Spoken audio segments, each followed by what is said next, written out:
مولانا العلی العظیم وصدق رسوله النبی الامین المتین الکریم ونحن على ذلك لمن الشاہدین والشاکرین والحمد للہ رب العالمین۔ شمشیر اٹھا سینہ غدار پہ رکھ دے۔ شمشیر کا مطلب ہے تلوار۔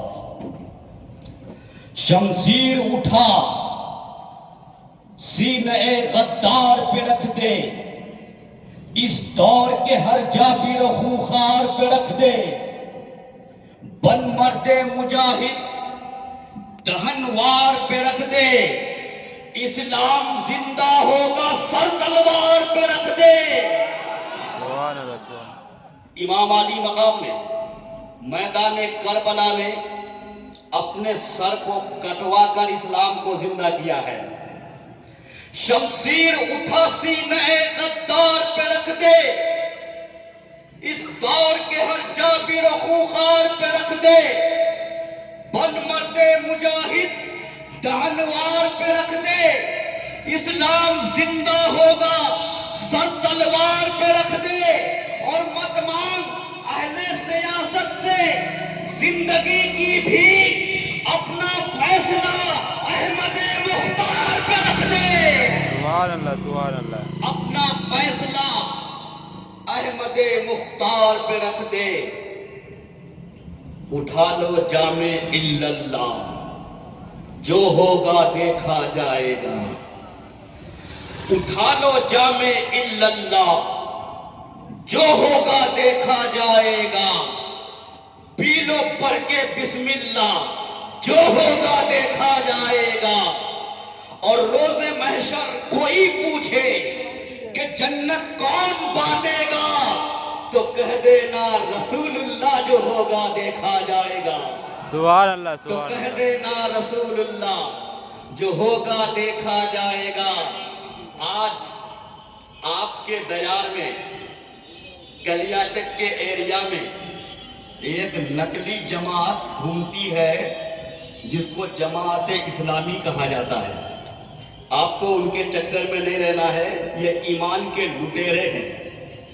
انہی لوگوں کے بارے میں اعلیٰ حضرت نے آج سے 125 سال پہلے کہا تھا کہ سونا جنگل رات اندھیری، چھائی بدلی کالی ہے، سونے والوں جاگتے رہیو، چوروں کی رکھوالی ہے۔ اب اسی کو ایک شعر میں آگے ڈاکو کا لفظ آئے گا۔ اٹھا لو ہاتھ میں خنجر، جو ہوگا دیکھا جائے گا۔ اٹھا لو ہاتھ میں خنجر، جو ہوگا دیکھا جائے گا۔ اڑا دو ڈاکو کا سر، جو ہوگا دیکھا جائے گا۔ اور خدا اب بھیج دے بھارت میں حسنین کے صدقے ابابیل کا لشکر، جو ہوگا دیکھا جائے گا۔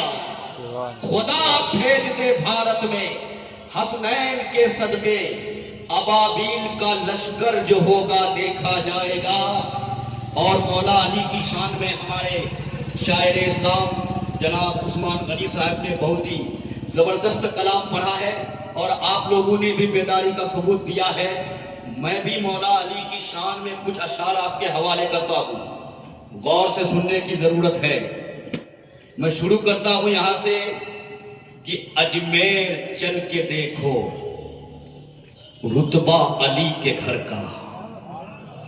اجمیر چل کے دیکھو رتبہ علی کے گھر کا، خواجہ لٹا رہا ہے صدقہ علی کے گھر کا۔ اور ساگر کا پورا پانی آ جائے گا سمٹ کر، پہنچا ہے لے کے خادم کاسا علی کے گھر کا۔ اور خواجہ سے آ کے بولا کلمہ مجھے پڑھاؤ، جے پال نے جو دیکھا جلوہ علی کے گھر کا۔ سبحان اللہ سبحان اللہ۔ خواجہ سے آ کے بولا کلمہ مجھے پڑھاؤ، جے پال نے جو دیکھا جلوہ علی کے گھر کا۔ غازی ملت سید ہاشمی میاں کہا کرتے ہیں، ان کا شعر ہے کہ خاموش ہیں تو دین کی پہچان علی ہے، خاموش ہے تو دین کی پہچان علی ہے، گر بولیں تو لگتا ہے قرآن علی ہے، گر بولیں تو لگتا ہے قرآن علی ہے، اور قرآن تو دیتا ہے ہمیں دعوت ایمان، ایمان یہ کہتا ہے میری جان علی ہے، ایمان یہ کہتا ہے میری جان علی ہے۔ تو آئیے سب سے پہلے درود پاک پڑھ لیجئے، اللہم صلی علی سیدنا مولانا محمد وعلی آل سیدنا مولانا محمد۔ میرے بھائیوں، ہم جس نبی کے امتی ہیں، ہمارے نبی کی شان کیا ہے، ہمارے نبی کا مقام کیا ہے، ہمارے نبی کا رتبہ کیا ہے، یہ ہم نہ سمجھ سکتے ہیں نہ آپ کو کما حق کو سمجھا سکتے ہیں۔ ان کی حقیقت کیا ہے؟ بشر کے کپڑے میں آئے، لیکن حقیقت کیا؟ ہم نے جس نبی پر درود پڑھا ہے ان کی حقیقت کیا ہے ہم سمجھ نہیں سکتے، بلکہ ہماری اوقات کیا ہے جب صدیق اکبر نے نہیں سمجھا، ہماری اوقات کیا ہے جب فاروق اعظم نے نہیں سمجھا۔ ایک محفل تھی، صحابہ کی محفل، سامنے حضرت ابو بکر صدیق ہیں، میرے نبی خطاب کر رہے ہیں، مخاطب ہیں، صدیق اکبر ہیں، اور بھی یہ صدیق اکبر سے کہتے ہیں یا ابا بکر لم یعرفنی حقیقتا غیر ربی، اے ابو بکر میری حقیقت کو میرے رب کے علاوہ کسی نے نہیں پہچانا، میرے رب کے علاوہ میری حقیقت کو کسی نے نہیں پہچانا۔ تو غیر اللہ کے اندر وہ طاقت ہے ہی نہیں جو حقیقت نبی کو پہچانے۔ اب غیر اللہ نے جو اللہ نہیں اس نے نہیں پہچانا۔ حضرت آدم اللہ ہے کیا؟ حضرت شیس اللہ ہے کیا؟ اللہ کے علاوہ چاہے نبی ہو، چاہے فرشتہ ہو، چاہے کوئی ولی ہو، چاہے پیر ہو، چاہے فقیر ہو، اگر ان میں سے کسی کو کوئی خدا مان لے وہ مسلمان نہیں ہے، وہ مسلمان نہیں ہو سکتا۔ اللہ ایک ہے، اللہ قل هو اللہ احد، اللہ ایک ہے۔ اے محبوب آپ کہیے اللہ ایک ہے۔ تو جو اللہ کے علاوہ ہے وہ میرے نبی کی حقیقت کو پہچان ہی نہیں سکتا۔ اس لیے کہا تھا مکے کی دھرتی پر، اے ابو بکر میری حقیقت کو میرے رب کے علاوہ کسی نے نہیں پہچانا، سب بے بس ہے، کوئی نہیں پہچان سکتا، سب بے بس ہے۔ نبیوں کو دیکھو، آدم بھی بے بس ہے، سیس بھی بے بس ہے، ادریس بھی بے بس ہے، ہود بھی بے بس ہے، لوط بھی بے بس ہے، زکریا بھی بے بس ہے، یحییٰ بھی بے بس ہے، یعقوب بھی بے بس ہے، یوسف بھی بے بس ہے، یونس بھی بے بس ہے، سارے نبی بے بس۔ ابراہیم خلیل اللہ بے بس ہے، اسماعیل ذبیح اللہ بے بس ہے، اسحاق نبی اللہ بے بس ہے، موسیٰ کلیم اللہ بے بس ہے، عیسیٰ روح اللہ بے بس ہے۔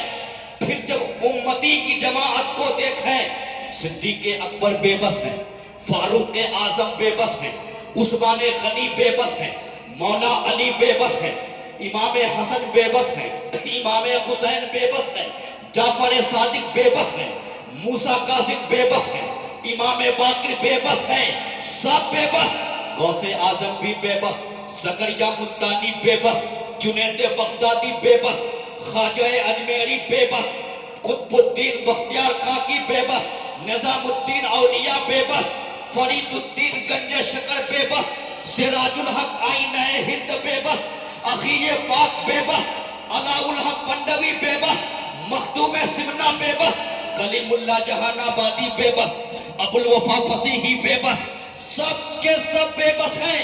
تو آخر میں نے تاجدار اہل سنت مجدد دین و ملت شاہ احمد رضا خان فاضل بریلوی سے پوچھا آقا آپ نے اس نبی کو کہیں پر مزمل بھی کہا، کہیں پر مدثر بھی کہا، کہیں پر شاہد بھی کہا، کہیں پر نذیر بھی کہا، کہیں پر نور بھی کہا، کہیں پر برہان بھی کہا، کہیں جلال ایوان سلیمہ کہا، درہ ناسیہ سنبلستہ کہا، قرہ دیدہ نرگستہ کہا، گلدستہ بہارستان جنا کہا، یاقوت نسخہ انکا کہا، گوہر محیط اتقا کہا، ادر آمیز دماغ قدسیہ کہا، مقوم نوع انسا کہا، روح انسان کہا، انسانیت کی جان کہا، انسانیت کی جان کہا، مراد المستقیم کہا، رحمت للعالمین کہا، طٰہٰ و یاسین کہا، تاجدار عرب و عجم لکھا، فخر آدم و بنی آدم کہا، صاحب لوح و قلم کہا، منبع علم و حکم کہا، نبی اکرم کہا، نور مجسم کہا، سید عالم کہا، سب کچھ کہا، تو کیا بریلی کی دھرتی پر بیٹھ کر آپ نے پہچانا کی نہیں؟ آپ نے پہچانا کی نہیں تو زمین بریلی سے آواز آتی ہے، اے رہبر سمنانی جامی، جب میرے آقا مخدوم سمنا بے بس ہے تو میری کیا حیثیت ہے، جب علاء الحق بندوی ہے تو میری کیا اوقات ہے، جب آئین ہند بے بس ہے تو میری کیا اوقات ہے، جب موسیٰ کاظم بے بس ہے تو میری کیا حیثیت ہے، جب جعفر صادق بے بس ہے تو میری کیا حیثیت ہے، جب امام باقر بے بس ہے تو میری کیا حیثیت ہے، جب ابو الحسن مرضی نانی بے بس ہے تو میری کیا اوقات، جب علامہ شامی بے بس تو میری کیا اوقات، جب علاء الحق بندوی بے بس، جب علامہ علاء الدین حسکفی بے بس، جب علامہ ابن نجیم مصری بے بس، چاروں خلفاء عشرہ مبشرہ صدیق اکبر فاروق اعظم جب اتنے آقا بے بس ہیں تو میری کیا حیثیت ہے؟ سنو اے رہبر جامی، میں نے تو بہت پہلے بریلی کی زمین سے کہا تھا یا رسول اللہ میں آپ کو کیا کہوں، سرور کہوں کہ مالکو، مولا کہوں تجھے، باغ خلیل کا کھلے زیبا کہوں تجھے، تیرے تو وصف پہ تناہی سے ہے بڑی حیران ہوں میں شاہ، کیا کہوں تجھے، لیکن رضا نے ختم سخن اس پہ کر دیا، خالق کا بندہ خلق کا آقا کہوں تجھے۔ سبحان اللہ سبحان اللہ۔ میرے بھائی جب اتنے آقا بے بس ہے تو کیا کہا، سرور بھی کہا، مالک بھی کہا، مولا بھی کہا، باغ خلیل کا گل زیبا بھی کہا، کہتے کہتے تھک گئے، کیا کہوں، بس یہاں پر آ کر قلم ختم، قلم بند ہو گیا، لیکن رضا نے ختم سخن اس پہ کر دیا، خالق کا بندہ خلق کا آقا کہوں تجھے۔ تو اس نبی پر قرآن نازل ہوا، کلام پاک، قرآن تمام کتابوں میں افضل، چاہے وہ زمینی کتاب ہو چاہے وہ آسمانی کتاب ہو، تمام کتابوں میں افضل۔ توریت بھی اللہ کی کتاب، زبور بھی اللہ کی کتاب، انجیل بھی اللہ کی کتاب، مگر توریت بدل دی گئی، جہاں پر یہ لکھا تھا کہ مکے کی دھرتی پر جو آخری نبی آئے گا تو ان کے بال کالے ہوں گے، تو وہاں بدل کر یہودیوں نے لکھ دیا کہ ان کے بال بھونرے ہوں گے۔ جب نبی پیدا ہو گئے، مکے کی دھرتی پر تشریف لائے، تو ان لوگوں کا کہنا یہ تھا، یہودیوں کی سوچ یہ تھی کہ ہماری قوم میں پیدا ہوں گے، پوری کوشش تھی، لیکن رب نے ان کی قوم میں پیدا نہیں کیا۔ جب مکے کی دھرتی پر پیدا ہوئے، دیکھنے والوں نے دیکھا یہی سچے نبی ہے، غور کیا، توریت میں لکھا تھا کالے بال والے ہوں گے، سرمگی آنکھیں ہوں گی، جن کی آنکھوں کو دیکھ کر پتا چل جائے گا کہ سرما پہنے ہوئے ہیں۔ سرما پہنے نہیں، کبھی سرما پہننے کی ضرورت میرے نبی کو نہیں تھی، سرما پہنے بغیر یہ معلوم ہو رہا تھا کہ آنکھیں سرمگی ہیں، تو یہ لکھا تھا توریت میں، یہ لکھا تھا انجیل میں، یہ لکھا تھا زبور میں، مگر جب یہودیوں نے دیکھا کہ عرب میں مکے کی دھرتی پر آمنہ کی گود میں عبد المطلب کے بیٹے عبداللہ کے بیٹے عبد المطلب کے پوتے قبیلہ قریش میں پیدا ہوئے تو حسد کی آگ سے جل بھن جاتے ہیں۔ جہاں پر لکھا تھا کالے بال والے ہوں گے، توریت کو بدل دیا اور کہا نہیں، وہ نبی جو آئیں گے کالے بال والے نہیں ہوں گے بلکہ بھورے بال والے ہوں گے، اور وہ نبی جو آئیں گے تو سرمگی آنکھیں نہیں ہوں گی بلکہ کجی آنکھیں ہوں گی، ٹیڑھی آنکھیں ہوں گی، اور وہ نبی جو آئیں گے تو درمیانے قد والے نہیں ہوں گے بلکہ لمبے قد والے ہوں گے۔ توریت کو بدلا، انجیل کو بدلا، زبور کو بدلا، لیکن جب باری آئی رسول پر نازل ہونے والی کتاب کی، جب باری آئی قرآن کی، تو شاعر کہتے ہیں کہ اسلام تھا اسلام ہے اسلام رہے گا، قرآن تھا قرآن ہے قرآن رہے گا۔ اسلام کی گردن پر حسین ابن علی کا احسان تھا احسان ہے احسان رہے گا، کوئی مٹا نہیں سکتا۔ خود رب نے قرآن میں یہ فرمایا ہے کہ ہم خود اس کی حفاظت کے ذمہ دار ہیں۔ یہاں پر آ کر غازی ملت سید ہاشمی میاں ایک نقطہ بیان کرتے ہیں، وہ نقطہ یہ ہے کہ قرآن کو بدل نہیں سکا، توریت کو بدلا، قرآن کو بدل نہیں سکا، انجیل کو بدلا، قرآن کو بدل نہیں سکا، زبور کو بدلا۔ اس کی وجہ کیا ہے؟ تو قاضی ملت نے یہ نقطہ دے دیا، سنو، رب نے موسیٰ کلیم اللہ کو توریت تو دیا، اہل بیت نہیں دیا، حضرت عیسیٰ کو انجیل تو دیا، اہل بیت نہیں دیا، حضرت داؤد کو زبور تو دیا مگر اہل بیت نہیں دیا۔ مگر جب باری آئی قرآن کی تو رب قدیر نے قرآن کے ساتھ میں اہل بیت دے دیا، اہل بیت دے دیا۔ جب تک اہل بیت رہیں گے تب تک قرآن رہے گا، جب تک قرآن رہے گا تب تک اہل بیت رہیں گے۔ نہ قرآن کو کوئی مٹا سکتا ہے، نہ اہل بیت کو کوئی مٹا سکتا ہے، نہیں مٹا سکتا۔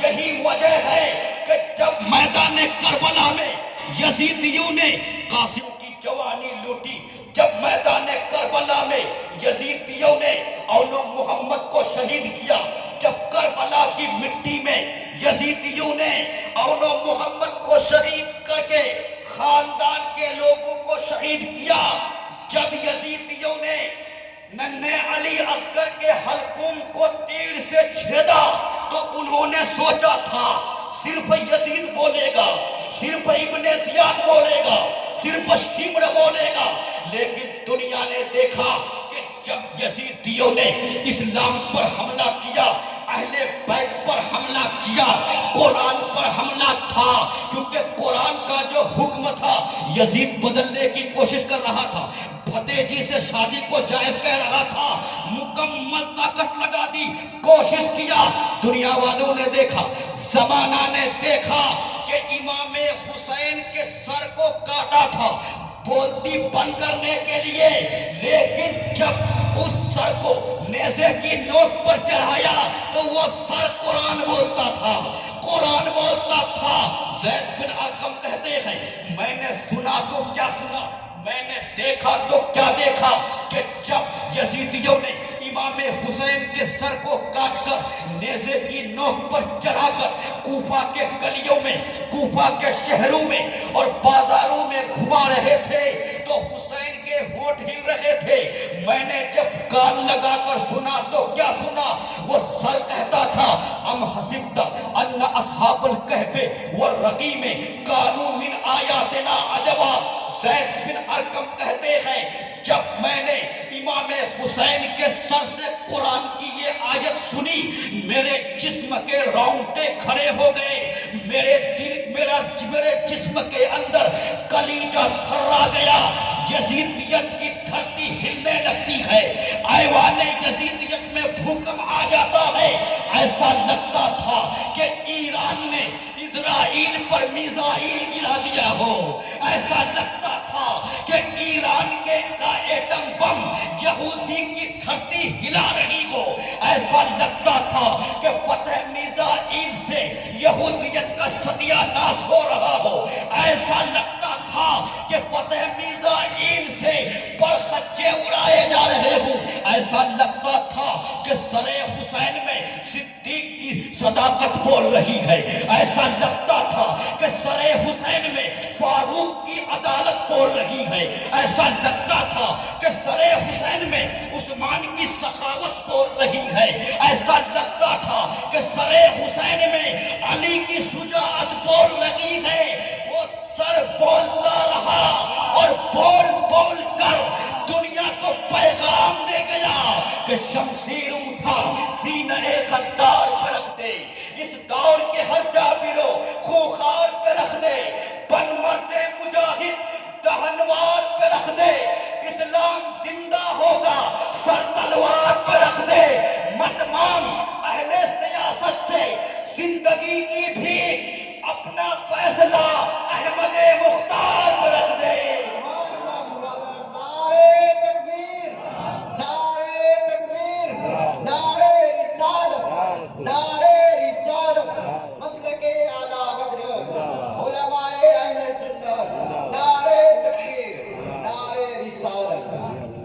اب قرآن تو نازل ہوا. قرآن کی یہ آیت ہے, سنو, ہوشیار خبردار, اللہ کے ولیوں کو ہلکے میں مت لینا. یہ تو ایسے ہیں کہ ان کو نہ تو کوئی خوف ہے نہ کوئی غم ہے. ولی خوف نہیں کرتے. اگر خوف کرتے تو حضرت علاء الحق بندوی شیر پر کیسے چلتے؟ کیونکہ جو ولی ہوتا ہے, چاہے چیتا ہو, چاہے شیر ہو, چاہے جن ہو, چاہے بھوت ہو, کچھ بھی ہو جائے, ان کو خوف نہیں ہوتا ہے, ڈر نہیں ہوتا ہے. اور جب اللہ تعالیٰ کسی بندہ کو ولی بناتا ہے تو پھر اس کے اندر ایسی طاقت عطا کر دیتا ہے جو طاقت کسی اور میں نہیں ہوتی. اور یہاں پر رب نے کہا اللہ کے ولیوں کو کوئی خوف نہیں. ایک سوال یہاں ہو سکتا ہے کہ یہ بات تو ہلکی سی, اللہ کے ولی کو کوئی خوف نہیں, کوئی غم نہیں, تو اس بات کو بتانے کے لیے اللہ نے یہ کیوں کہا ہوشیار خبردار سن لو؟ اتنی تنبیہ کرنے کی کیا ضرورت تھی؟ اتنی تاکید کی کیا ضرورت تھی؟ ہلکی سی بات. اور ہوشیار خبردار کرنے کا مطلب کیا ہے؟ تو جواب ملا, سنو, تم نے تو یہ سمجھا کہ اللہ کے ولی کو کوئی خوف نہیں, مگر اب تک یہ جانا کہ ولی کسے کہتے ہیں. اب تک یہ سمجھا ولی کسے کہتے ہیں. میرے بھائی, کہنے والوں نے کہا خدا کو پہچاننا آسان, ولی کو پہچاننا مشکل. آپ کہیں گے خدا کو پہچاننا آسان, ولی کو پہچاننا مشکل. یہ اپنے باپ کے گھر سے بول رہے ہو کیا؟ بولنے والا بول سکتا ہے نا, کہہ سکتا ہے نا, لیکن سنو, یہ میں نہیں کہتا ہوں, یہ بایزید بستامی کا قول. حضرت بایزید بستامی کہتے ہیں خدا کو پہچاننا آسان, ولی کو پہچاننا مشکل. میں نے سوال کیا, جو سب سے زیادہ پہچاننے والا تھا نبی, انہوں نے کہہ دیا ما عرفنا کا حق کا معرفتی, کہ اے خدا پہچاننے کا جیسا حق ہے ویسا ہم نے بھی نہیں پہچانا. تو جب خدا کو جو سب سے زیادہ پہچان سکتا تھا اس نے نہیں پہچانا, تو پھر اس قول کا کیا مطلب؟ ایک طرف بایزید بستامی کہتے ہیں کہ خدا کو پہچاننا آسان, ولی کو پہچاننا مشکل, اور ایک طرف قول نبی ہے کہ ہم نے خدا کو کما ہم کو نہیں پہچانا. تو پھر اس کا جواب کیا ہے؟ تو جواب دیتے ہوئے علماء بیان کرتے ہیں کہ خدا کو پہچاننا اس لیے آسان ہے کہ خدا کے بارے میں سمپل سی بات ہے کہ خدا وہ ہے جو کسی کی سمجھ میں نہ آئے، جو کسی کی سمجھ میں نہ آئے، خدا وہ ہے۔ ملا حسن کہتے ہیں خدا وہ ہے جو لا یحدو ہے، خدا وہ ہے جو لا یتصورو ہے، خدا وہ ہے جس کا تصور ممکن نہیں، جس کی حد بندی ممکن نہیں، خدا وہ ہے جو تعالی عن الجنس والجہات ہے، خدا وہ ہے جو کسی جانب میں نہیں، خدا وہ ہے جعل الکلیات والجزیات ہے، خدا وہ ہے جس نے کلیات کو بنایا، جس نے جزیات کو بنایا، جس نے سمندروں کو بنایا، جس نے زمین کو بنایا، جس نے آسمان کو بنایا، پوری کائنات کو جس نے بنایا وہ خدا، مگر ہماری سمجھ سے باہر ہم نے دیکھا ہی نہیں، ہماری سمجھ سے باہر۔ مگر ولی کو کیسے پہچانوں گے؟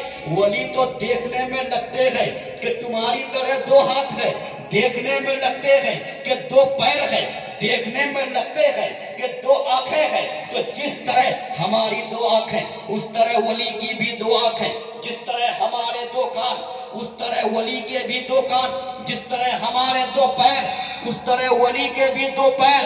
تو اب ولی کو کیسے پہچانو گے؟ تو یہ ذہن دے دیا گیا، سنو ولی تو وہ ہوتے ہیں جو تمہارے دسترخوان پر کھاتے ہیں مگر تمہاری طرح نہیں، تمہاری طرح سوتے ضرور ہیں مگر تمہاری طرح نہیں، بازاروں میں چلتے ہیں مگر تمہاری طرح نہیں، جاگتے ہیں مگر تمہاری طرح نہیں۔ یہ تو ایسے ہے، یہ تو ایسے ہے کہ تم سود والے ہو، یہ دودھ والے ہیں، تم تم بے چین ہو، یہ چین والے ہیں، تم بے سکون ہو، وہ سکون والے ہیں، تم بے قرار ہو، وہ قرار والے ہیں۔ یہ ایسے ہیں کہ الا ان اولیاء اللہ لا خوف علیہم ولا هم یحزنون۔ اللہ کے ولی تو ایسے ہوتے ہیں کہ رہتے ہیں زمین پر، گھومتے ضرور ہیں، چلتے پھرتے ضرور ہیں، سوتے جاگتے ضرور ہیں، کھاتے پیتے ضرور ہیں، مگر یہ بھی دیکھو کہ رہتے ہیں زمین پر، دیکھتے ہیں آسمان کو، رہتے ہیں زمین پر، دیکھتے ہیں تحت الثری کو، رہتے ہیں زمین پر، دیکھتے ہیں عرش معلی کو۔ تم سمجھ نہیں سکتے نگاہ ولی میں وہ تاثیر دیکھی، یہی سے وہ لوح و قلم دیکھتے ہیں، نہ تم دیکھتے ہو نہ ہم دیکھتے ہیں، غلاموں کو شاہ امم دیکھتے ہیں۔ تم سمجھ نہیں سکتے بندوا کی زمین پر بسیں گے، تم سمجھ نہیں سکتے شیر کو اپنی سواری بنائیں گے، تم سمجھ نہیں سکتے سعد اللہ پور میں بسیں گے، تم سمجھ نہیں سکتے آئینہ ہند نقب ہوگا، تم سمجھ نہیں سکتے اخی پاک سے مشہور ہوگا، تم سمجھ نہیں سکتے دیوار پر ٹھوکر ماریں گے دیوار چلنے لگے گی، مگر تم سمجھ نہیں سکتے شیر پر چڑھنا دیکھو یہ ولی تمہاری طرح نہیں ہے۔ تو جب ہم اللہ کے ولی کے برابر نہیں ہو سکے تو نبی کے برابر کیسے ہو سکتے ہیں؟ نہیں ہو سکتے۔ آج لوگ کہتے ہیں کہ نبی بازاروں میں چلتے ہیں اس لیے ہماری طرح نبی سوتے ہیں، اس لیے ہماری طرح نبی جاگتے ہیں، اس لیے ہماری طرح نبی کھاتے ہیں، اس لیے ہماری طرح نبی پیتے ہیں، اس لیے ہماری طرح۔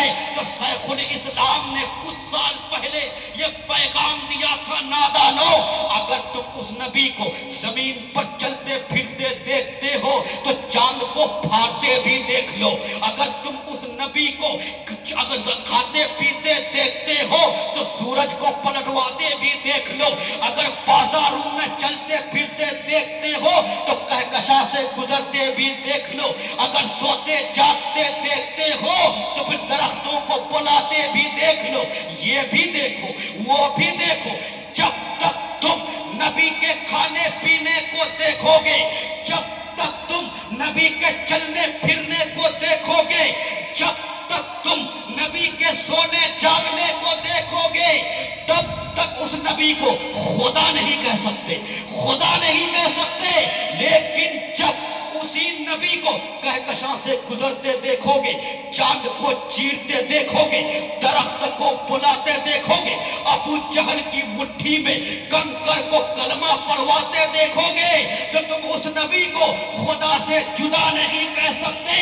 تو شیخ الاسلام نے زمین کچوچھا سے یہ پیغام دیا کہ بشر کے بھیس میں لا کل بشر کی بات کرو، ارے خیر چاہو تو خیر البشر کی بات کرو۔ سبحان اللہ سبحان اللہ۔ میرے بھائی، اللہ کے ولیوں کا مقام کیا ہے، اللہ کے ولیوں کا مرتبہ کیا ہے؟ اب میں ذرا مولا علی کی بات کرتا ہوں۔ مولا علی کی شان کیا ہے، ان کی طاقت روحانی کیا ہے؟ جب ہندوستان کے شاعر عظیم، زبردست شاعر، آج سب کے دلوں پر حکومت کرنے والے شاعر یہاں پر موجود ہیں، جب مولا علی کا کلام ان کی منقبت میں کلام پڑھ رہے تھے تو آپ کے دل مچلے تھے کہ نہیں؟ دل مچلے تھے کہ نہیں؟ دل مچلے تھے۔ اب پھر ذکر علی، تو ہے کوئی اللہ کا بندہ، علی کا دیوانہ، جو سامنے سے اٹھ کر ایک مرتبہ نعرہ حیدری لگا دے، نعرہ حیدری لگا دے؟ میں عوام سے کہوں گا ایک مرتبہ نعرہ حیدری، کھڑے ہو کر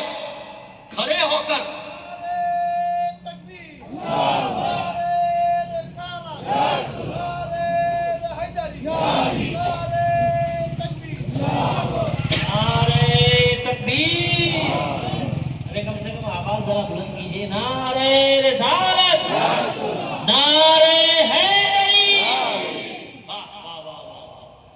اب آئیے مولا علی کو دیکھتے ہیں۔ آپ تو برابر نام سنتے ہیں مولا علی، ذوالفقار جب رن میں اٹھائی حیدر کرار نے، ڈر کے مارے تم دبایا لشکر جرار نے۔ سنتے ہیں کہ نہیں؟ اب اس شعر کو ذہن میں رکھیے اور سنیے۔ میں آپ کو بتا دوں، اشرف الاولیاء ہوں یا تاج الاولیاء، مخدوم سمنانی، خواجہ معین الدین چشتی اور غوث اعظم، یہ سب کے سب مولا علی کی اولاد ہیں، مولا علی کی اولاد ہیں۔ اور مولا علی کی اولاد جو حضرت فاطمہ الزہرا سے چلی ہے، اسی کو سید کہا جاتا ہے، سید۔ اور سید کا مقام کیا ہے؟ اعلیٰ حضرت خود کہتے ہیں تیری نسل پاک میں ہے بچہ بچہ نور کا، تو ہے عین نور، تیرا سب گھرانہ نور کا۔ اب آئیے، جب خیبر کو فتح کرنا ہوا، خیبر کو، جنگ خیبر میں، اچھا خیبر کا نگہبان محافظ اس وقت مرہب کا بہت زبردست پہلوان، خطرناک پہلوان مرہب، جو 1000 کے مقابلے میں اکیلے لڑتا تھا۔ نبی کریم نے صحابہ کو جمع کیا اور اسلام کا پرچم صدیق اکبر کے حوالے کیا۔ دن بھر لڑائی ہوئی، صبح سے شام ہو گئی، خیبر فتح نہیں ہوا۔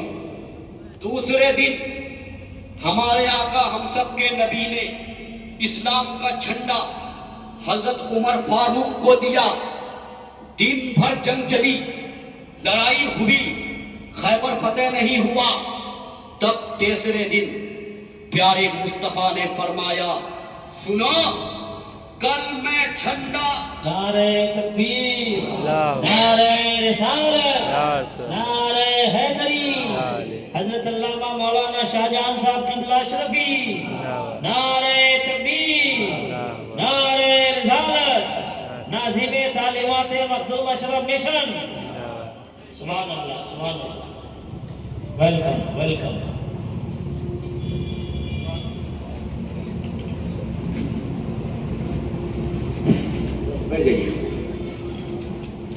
تو کل میں جھنڈا ایسے شخص کو دوں گا جس کے ہاتھ پر اللہ تعالیٰ خیبر کو فتح کرے گا۔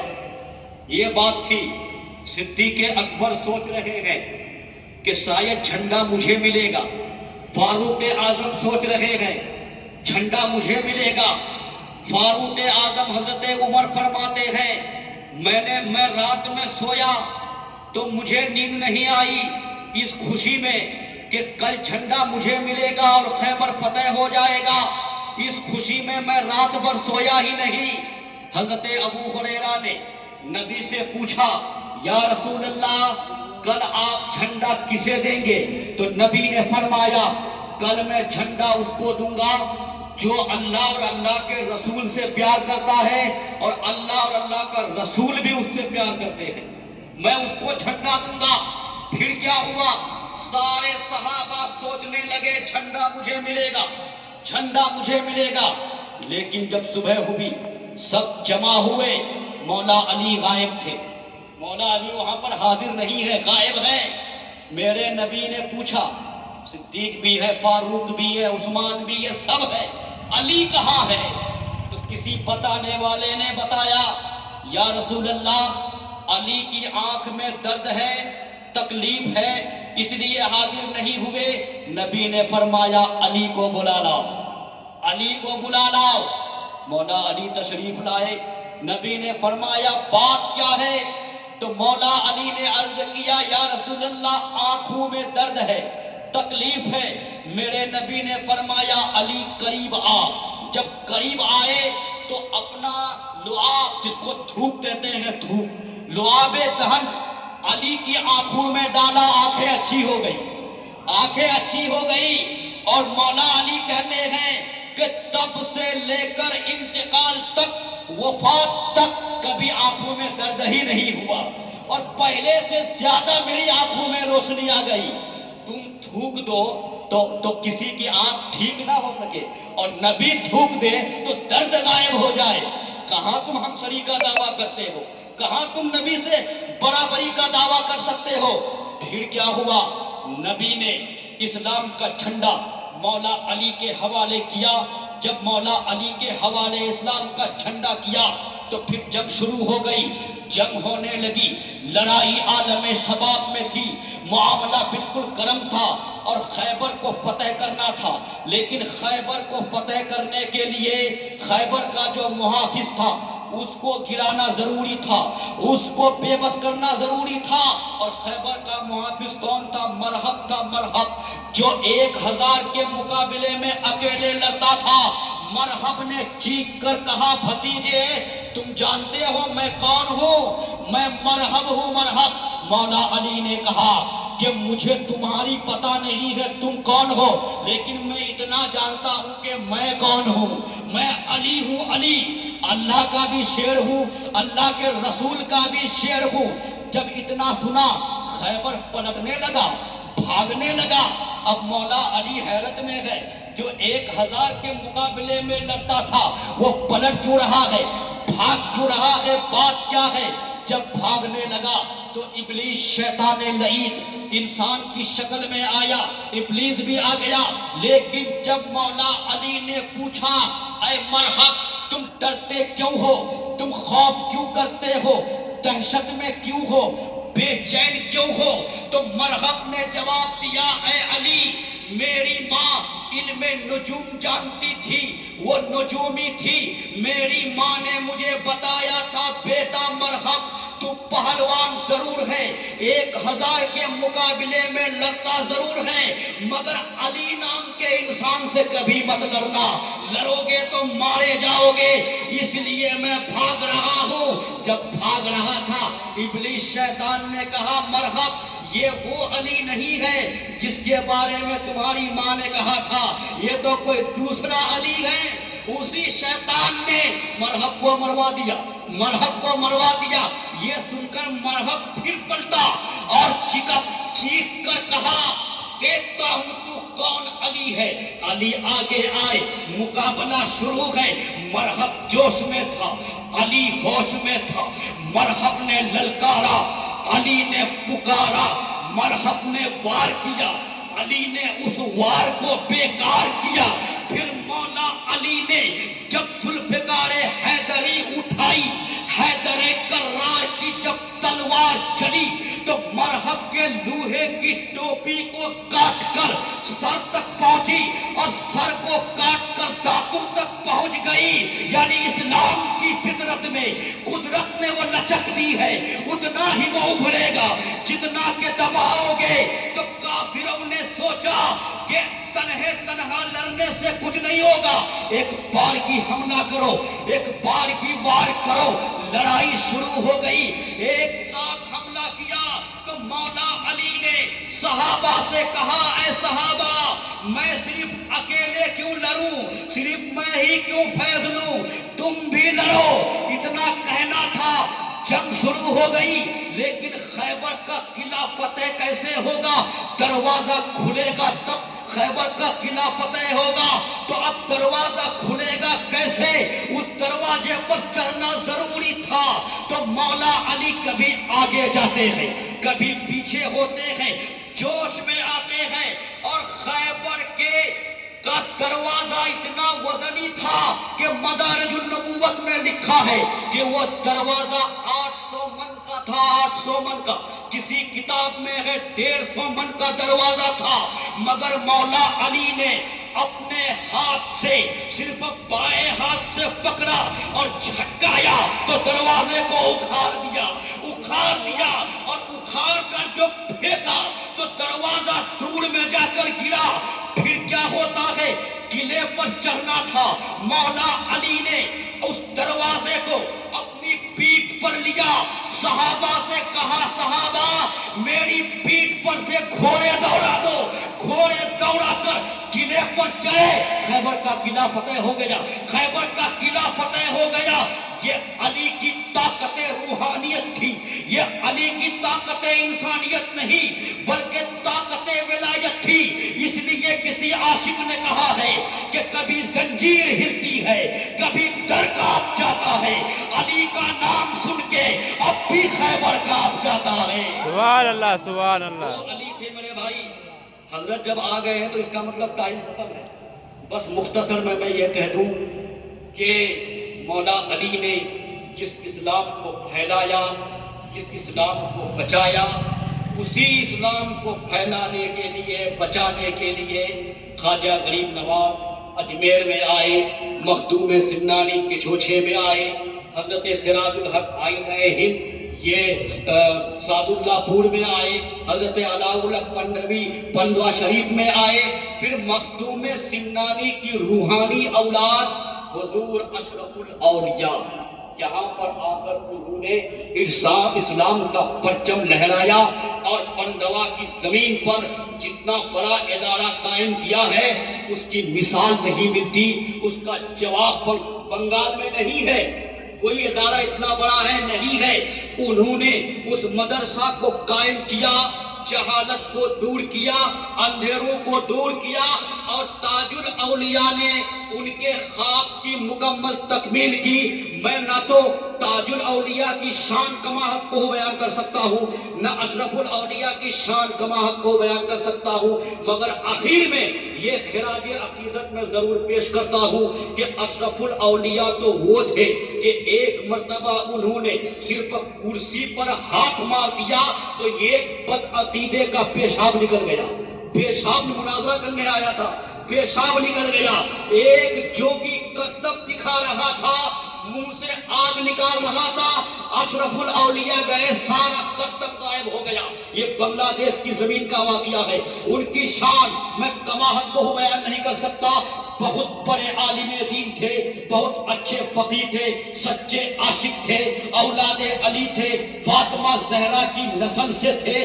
وہ اشرف الاولیاء جو آفتاب علم کی تنویر تھے, اشرف الاولیاء لوح دل پر عشق کی تحریر تھے, اشرف الاولیاء فکر رومی جامی کی تاثیر تھے, اشرف الاولیاء فکر و فن میں نائب شبیر تھے, اشرف الاولیاء زہد و تقوی کے تابناک گوہر تھے, اشرف الاولیاء قوم کے دلبر تھے, اشرف الاولیاء دین کے رہبر تھے, اشرف الاولیاء ماہر نقد و نظر تھے, اشرف الاولیاء علم و ہنر کا بہتا سمندر تھے, اشرف الاولیاء باغ وفا کا خوشنما منظر تھے, اشرف الاولیاء اہل سنت کا چمکتا ہیرا, دمکتا سورج, مہکتا پھول تھے, اشرف الاولیاء ماہر فقہ و اصول تھے. سبحان اللہ, سبحان اللہ. اشرف الاولیاء عالم حق صاحب کردار تھے, اشرف الاولیاء سنت سرکار کے شہکار تھے, اشرف الاولیاء دشمنان اہل سنت کے لیے اے دوستو ذوالفقار حیدری کی دھار تھے اشرف الاولیاء اور کانپ اٹھتا تھا کلیجہ دشمن مختار کا، سینہ آدھا میں ایسا وار اشرف الاولیاء